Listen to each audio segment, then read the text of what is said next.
സ്വാഗതം ടോപ് 10ലേക്ക്. അങ്ങനെ പൂച്ച പെറ്റുകിടന്ന ഖജനാവിന്റെ വിശേഷങ്ങൾ പുറത്തു വന്നു.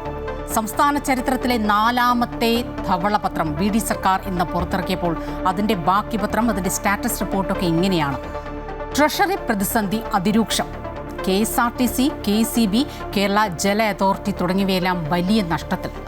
വികസന പ്രവർത്തനങ്ങൾക്കുള്ള മൂലധന ചെലവ് രാജ്യത്തെ ഏറ്റവും താഴ്ന്ന നിരക്കിൽ.